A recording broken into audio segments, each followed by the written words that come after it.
अस्सलामुअलैकुम HEC aspirant, welcome to the TWC। उम्मीद है आप सब ठीक होंगे।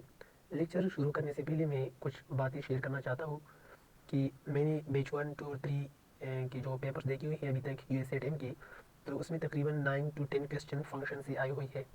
तो इसमें कुछ सैम्पल क्वेश्चन भी है और कुछ ट्रिकी कंसेप्चुअल क्वेश्चन भी है। तो अब मैंने यूट्यूब पर जितना सर्च किया तो यूट्यूब पर शॉर्ट लेक्चर्स नहीं है। अगर अब आप फंक्शन के लिए लेक्चर देखेंगे तो लंबी लंबी प्लेलिस्ट देखना पड़ेगा। तकरीबन 9 से 15 आवर तक इतनी लंबी लंबी प्लेलिस्ट मैंने खुद देखी हुई है। तो उतना टाइम तो आप लोगों के पास है नहीं, तो आप कम टाइम में वो सब कंसेप्ट कैसे याद कर सकते हैं। तो इसलिए मैंने ये डिसाइड किया है कि मैं खुद लास्ट 2 ईयर से ETC का स्टूडेंट रहा हूँ। मैंने वो लेक्चर देखी हुई है और मैं चाहता हूँ कि वो लेक्चर कम से कम टाइम में आप लोगों के साथ में वो शेयर करूँ। यूट्यूब पर जितने भी टीचर्स हैं उन सब ने ETC का काम बहुत अच्छी तरीके से अपलोड किया हुआ है, जितनी भी बेसिक है। लेकिन फंक्शन के लेक्चर्स मैंने उस तरीके से नहीं देखे। और क्वेश्चन आते हैं फंक्शन से, ऐसा नहीं है कि नहीं आते। लास्ट 3 ईयर्स में 9 to 10 क्वेश्चन अभी तक आई हुई है। वो सब क्वेश्चन मैं अभी आप लोगों के साथ शेयर करता हूँ।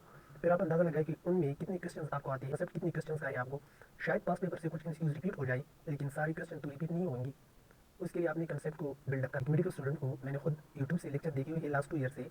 मटीरियल्स है और जो कुछ भी है मैं यहाँ शेयर करूँगा वो मैंने यूट्यूब से नोट की है और डिफरेंट बुक्स देखी हुई है, क्योंकि मैं खुद मेडिकल का स्टूडेंट हूँ और बेस्ट 2 और 3 का स्कॉलर भी हूँ।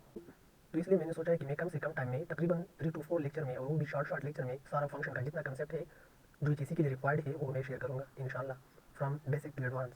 अब मैं वो क्वेश्चन शेयर करना चाहता हूँ जो लास्ट 3 ईयर्स में आई हुई है। आप वो क्वेश्चन देख के वीडियो को पास भी कर सकते हैं कि इन क्वेश्चन में कितने क्वेश्चन आपको आते हैं और कंसेप्ट कितना है इसके बारे में।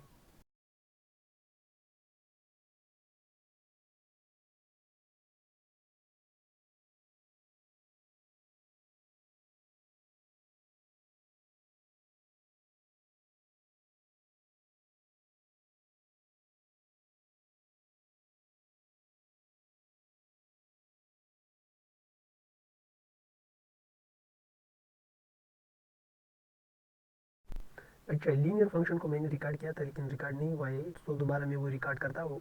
तो इस चैप्टर के बारे में आपने ये एक बात याद करना है कि आपने TC के लिए ये याद करना है, इस चैप्टर की जितनी भी टॉपिक्स है ये आपने थ्योरेटिकल एग्जाम के लिए याद नहीं करनी है, क्योंकि TC के एग्जाम में वैसे भी सिंपल सिंपल क्वेश्चन आती है। जिस टॉपिक में मेन मेन पॉइंट्स है और जो MCQs बनती है TC के लिए, आपने सिर्फ वो याद करनी है। तो लीनियर फंक्शन में भी एक दो पॉइंट्स है कि लीनियर फंक्शन का जो एक्स की जो डिग्री होगी वो 1 होगी। फर्स्ट पॉइंट ये है। दूसरा पॉइंट ये है कि लीनियर फंक्शन में जो ग्राफ होगा वो स्ट्रेट लाइन होगा, ठीक है। और जो जनरल इक्वेशन है फॉर लीनियर फंक्शन वो f of x is equal to m x plus c है, और कुछ बुक में y is equal to a x plus b लिखा है। एफ ऑफ एक्स वाई के बराबर है, ये दोनों आउटपुट है, ठीक है। वो बाद में हम डिस्कस कर लेंगे। और ये इक्वेशन, इस जनरल इक्वेशन में यहाँ पर एफ ऑफ एक्स और वाई इज द आउटपुट, ये दोनों आउटपुट है। और जो एक्स है ये इनपुट है जो इंडिपेंडेंट वेरिएबल हो सकता है। एम स्लोप रिप्रेजेंट करता है और सी वाई इंटरसेप्ट रिप्रेजेंट करता है ग्राफ में। तो ये बातें आपने याद करनी है। इक्वेशन में ये जो ए और बी है ये दोनों रियल नंबर्स होंगी और ए का वैल्यू 0 के बराबर नहीं होगा, ये भी एक कंडीशन है। तो कुछ क्वेश्चन हमने लिखी हुई है, आप ये देखें कि इसमें कौन सी फंक्शन है और कौन सी नहीं है। तो F of x is equal to 2x+3, क्या ये लीनियर फंक्शन है? यस, ये लीनियर फंक्शन इसलिए है कि एक्स का जो पावर है वो 1 है, इसलिए ये एक लीनियर फंक्शन है। इस तरह F of x is equal to -x, ये भी एक लीनियर फंक्शन है, क्योंकि एक्स का जो पावर है, जो वेरिएबल है वो 1 के बराबर है। इसी तरह अगर ये हम देखें F of X equal to X square plus 1, ये एक लीनियर फंक्शन नहीं है। ये लीनियर फंक्शन क्यों नहीं है? ये इसलिए नहीं है कि ये एक क्वाड्रेटिक इक्वेशन है। क्वाड्रेटिक फंक्शन में ये हम देखेंगे, क्योंकि एक्स का जो वेरिएबल है वो 2 है, और हमने लीनियर फंक्शन के लिए कहा है कि लीनियर फंक्शन का जो एक्स का वेरिएबल होगा वो 1 होगा। इसी तरह F of x is equal to under the root X, अगर ये हम देखेंगे तो ये भी एक लीनियर फंक्शन नहीं है, क्योंकि अंडर द रूट 1/2 के बराबर है, तो ये लीनियर फंक्शन नहीं हो सकता। इसी तरह F of x is equal to 0x+2, ये भी एक लीनियर फंक्शन नहीं है, क्योंकि ए की वैल्यू यहाँ पर 0 के बराबर है। इसी तरह एक पॉइंट और भी है लीनियर फंक्शन के बारे में कि अगर स्लोप 1 के बराबर हो, then graph of F of x is equal to X will be. तो आपने ये एक बात मस्ट लर्न करना है कि F of x is equal to X का जो ग्राफ है वो स्ट्रेट लाइन होगा, ओरिजिन से पास करेगा, ये देखिए ओरिजिन से पास करेगा, और एक्स एक्सिस से 45 एंगल बनाएगा। तो ये कुछ पॉइंट्स है लीनियर फंक्शन के बारे में, ये लर्न करने है बस, ये मोर देन एनफ है लीनियर फंक्शन के बारे में। अच्छा, लीनियर फंक्शन हो गया। अब क्वाड्रेटिक फंक्शन के बारे में कुछ पॉइंट्स आपने याद करना है, ठीक है। बहुत डीप नहीं जाना है, जो बेसिक पॉइंट्स है वो याद करने हैं। क्वाड्रेटिक फंक्शन का जो जनरल इक्वेशन है वो ax square plus bx plus c है, ठीक है। ये एक जनरल इक्वेशन आपने याद करना है। ये भी आ सकता है कि क्वाड्रेटिक इक्वेशन और क्वाड्रेटिक फंक्शन का जनरल इक्वेशन क्या है। अब क्वाड्रेटिक फंक्शन की जो ग्राफ्स है वो टू टाइप हो सकते हैं, कप और केप। तो कप ग्राफ कब होगा और केप ग्राफ कब होगा, ठीक है। अगर ए की वैल्यू 0 से ग्रेटर होगी तो क्वाड्रेटिक फंक्शन का जो ग्राफ है वो कप होगा, ठीक है। अगर ए का वैल्यू 0 से कम होगा, मतलब ए का वैल्यू अगर निगेटिव होगा, तो क्वाड्रेटिक फंक्शन का जो ग्राफ है वो केप होगा, ठीक है, वो केप स्ट्रक्चर होगा, जिस तरह ये दो है। So if value of A is greater than 0, the quadratic function graph will be cup. If value of a is less than 0 or negative, then the quadratic function graph will be kept. अच्छा, मैंने दो और quadratic function के साथ लिखे हुए हैं left side और राइट साइड पर, ये जो दो ग्राफ है। तो क्वाड्रेटिक फंक्शन में ये ग्राफ नहीं हो सकती, इसको आपने याद करना है। Not function, not quadratic function, ठीक है, ये नहीं हो सकती। क्वाड्रेटिक फंक्शन सिर्फ कप और केप हो सकते हैं। अच्छा, ये एक और शॉर्ट टॉपिक है, इसमें हम सिर्फ ये देखेंगे कि ग्राफ कब किस साइड पर होगा। अगर इसकी डिटेल में आप जाएंगे तो ये बहुत लंबा टॉपिक है, सो इसकी डिटेल में आप नहीं जा सकते। इसलिए जस्ट सिर्फ इतना लर्न करना है HEC के लिए कि जब फोकस पॉजिटिव एक्सिस पर होगा तो ग्राफ और इक्वेशन क्या होगा, और जब फोकस वाई एक्सिस पर होगा तो ग्राफ और इक्वेशन क्या होगी। अच्छा, अगर फोकस पॉजिटिव एक्सिस पर होगा तो इक्वेशन ये होगी, for positive axis y square is equal to plus 4ax, focus lies on negative axis तो y square is equal to minus 4ax होगा equation for parabola. And if focus lies on positive y axis तो graph इस तरह होगा और equation x square is equal to 4ay होगी। If focus lies on negative x axis तो graph इस तरह होगी और equation x square is equal to minus 4ay होगी। जस्ट आपने इतना लर्न करना है, इन टॉपिक्स की प्रूफ्स को देखने की कोई ज़रूरत नहीं है, ये मोर देन एनफ है, बस इक्वेशन याद करना है और ग्राफ याद करना है। अच्छा, इस टॉपिक पर भी लास्ट ईयर पर भी क्वेश्चन आई हुई है HEC में।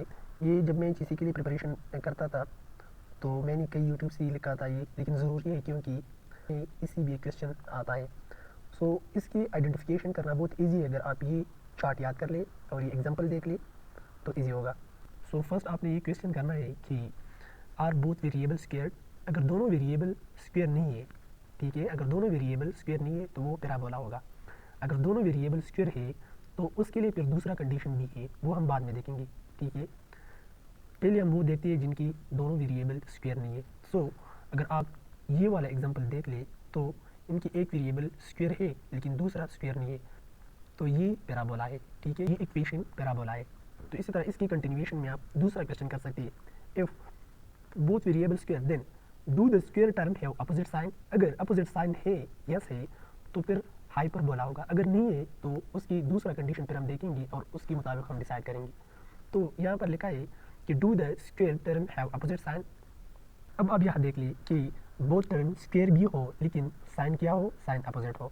तो सो आप देख सकते हैं कि यहाँ पर एक्स स्क्वायर है और माइनस नेगेटिव वाई का स्क्वायर है, दोनों स्क्वायर भी है लेकिन साइन अपोजिट है। यहाँ पर positive X square negative Y square है, तो इसलिए ये हाइपरबोला है। इस तरह हाइपरबोला के लिए एक और भी एग्जांपल है कि यहाँ पर आप देख सकते हैं, यहाँ पर एक्स स्क्वायर है, ठीक है, माइनस वाई स्क्वायर है, तो दोनों की जो साइन है वो अपोजिट है। स्क्वायर टर्म अपोजिट साइन ना हो तो फिर आप ये देखेंगे कि the square term multiply by the same number. अगर स्क्वायर टर्म अपोजिट साइन ना हो तो फिर आप ये देख ली, अगर सेम नंबर से मल्टीप्लाई है, ठीक है, सेम नंबर से मल्टीप्लाई है तो फिर सर्कल होगा। सेम नंबर से मल्टीप्लाई नहीं है तो फिर वो सर्कल नहीं होगा बल्कि एलिप्स होगा। यहाँ पर आप देख ली, यहाँ पर सेम नंबर से वो टर्म स्क्वायर भी है, ठीक है, स्क्वायर भी है वो टर्म, लेकिन सेम नंबर से मल्टीप्लाई है, यहाँ भी 3 है, यहाँ भी 3 है, तो इसलिए ये सर्कल होगा। यहाँ पर आप देख ली एलिप्स को, बोथ टर्म तो स्क्वायर है, यहाँ पर भी एक स्क्वायर है, यहाँ पर वाई स्क्वायर है, लेकिन बोथ टर्म सेम नंबर से मल्टीप्लाई नहीं है, यहाँ पर 1 से मल्टीप्लाई है, यहाँ पर 2 से मल्टीप्लाई है। इसी तरह यहाँ देख ली, बोथ नंबर तो स्क्वायर है, अपोजिट भी है अपोजिट, लेकिन सेम नंबर से मल्टीप्लाई नहीं है, यहाँ पर 2 है और यहाँ पर 3 है। जिस तरह मैंने लेक्चर के स्टार्ट में कहा था कि 9 क्वेश्चन फंक्शन से आती है, और आज 2 क्वेश्चन की कंसेप्ट हम क्लियर करेंगे। इनसे 2 क्वेश्चन की कंसेप्ट आज हमने याद की है। ये 2023 का क्वेश्चन है HEC का कि the equation X square plus Y square is equal to 1 represent.